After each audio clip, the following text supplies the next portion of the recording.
ক্যানিং পশ্চিম কেন্দ্রের ছবি রাখবো আপনাদের সামনে। 112 নম্বর বুথে উত্তেজনা তৈরি হয়েছে। তৃণমূলের পোলিং এজেন্টকে হেনস্থা করা হয়েছে এমনটাই অভিযোগ কেন্দ্রীয় বাহিনীর বিরুদ্ধে। আইনত ব্যবস্থা আছে আমরা নেব। আমি অনুরোধ করছি এখন আপনার খালি করে দিই, তার বিরুদ্ধে আমরা করব। যারা যারা ভোট বাকি তারা ভোটটা দেবে। প্রধানকে যেভাবে মারধর করেছে আমাদের এজেন্টকে, সিআরপিএফ বলছে তারা নাকি মোদির চাকরি করেন, সেন্ট্রাল গভর্নমেন্ট যা বলবে আমরা তাই শুনবো বলে আজকে মারধর করেছে। তার বিরুদ্ধে যা যা আইনত ব্যবস্থা আছে আমরা নেব।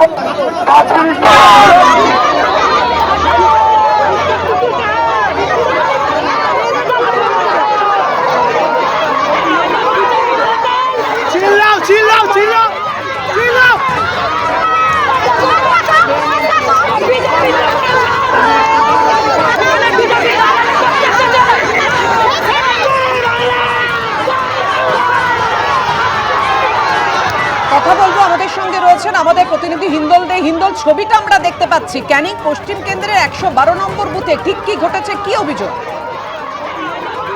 দেখো, যেটা অভিযোগ উঠে আসছে যে ক্যানিং পশ্চিম বিধানসভার 112 নম্বর বুথে ঢুকে তৃণমূলের বুথ এজেন্ট প্রদীপ দাসকে মারধরের অভিযোগ উঠেছে কেন্দ্রীয় বাহিনীর বিরুদ্ধে।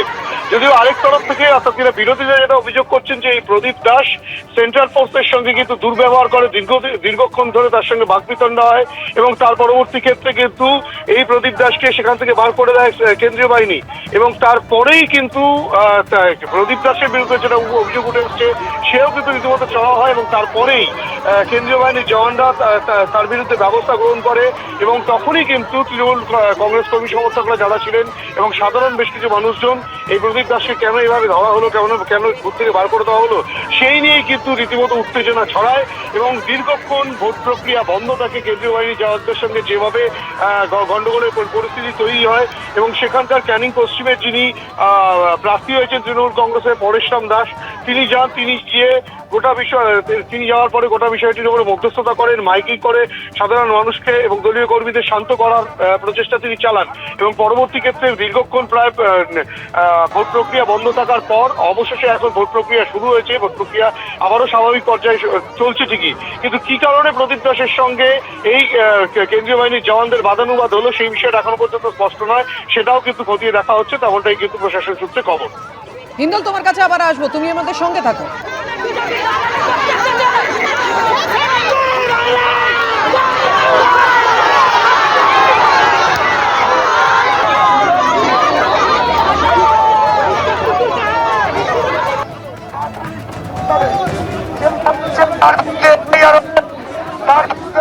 আইনত ব্যবস্থা আছে আমরা নেব।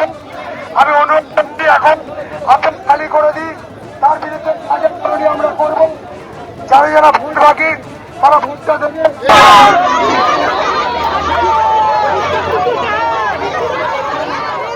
ক্যানিং পশ্চিম কেন্দ্রের এই 112 নম্বর বুথের সামনে যে উত্তেজনার পরিস্থিতি তৈরি হয়েছে সেই ছবি আপনাদের সামনে রেখেছি। তৃণমূলের কি বক্তব্য রাখবো আপনাদের সামনে। মাতলাওয়ান গ্রাম পঞ্চায়েতের আন্ডারে গান্ধী কলোনি যে বুথ কেন্দ্র আছে সেই এলাকার উপপ্রধান, পঞ্চায়েতের রানিং উপপ্রধান, তার বাড়িতে গত পরশুদিন সিআরপিএফ গিয়ে বিরাট তাণ্ডব চালিয়েছে বিনা অন্যায়, বলে যে কমপ্লেন আছে। আজকের ভোট হচ্ছে, সেই প্রদীপ দাস এজেন্ট হিসাবে দীর্ঘ 4 ঘন্টা ঘরের ভিতরে বসে পিসফুলি ভোট হচ্ছে এবং ওখানে সিসিটিভিও আছে, আপনারা দেখতে পারেন।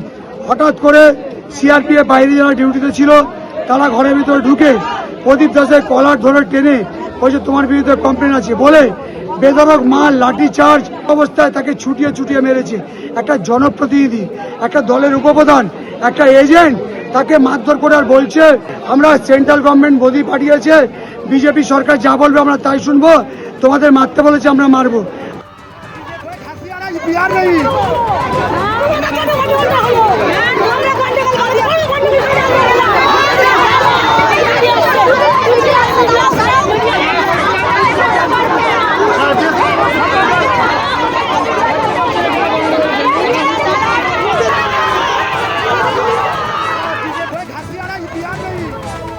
তৃণমূলের বুথ এজেন্টকে মারধরের অভিযোগ, বুথে ঢুকে তৃণমূলের এজেন্টকে হেনস্থায় অভিযোগ কেন্দ্রীয় বাহিনীর বিরুদ্ধে। প্রতিবাদে বুথের সামনে আপনারা দেখছেন জয় বাংলা স্লোগান তুলে বিক্ষোভ দেখাচ্ছে তৃণমূলের বক্তব্য, প্রদীপ দাস তৃণমূলের বুথ এজেন্ট, তাকে কলার ধরে টেনে এনে মারধর করে কেন্দ্রীয় বাহিনী। পাল্টা কেন্দ্রীয় বাহিনীর সঙ্গে দুর্ব্যবহার করেছেন প্রদীপ দাস, এমন অভিযোগও সামনে আসছে।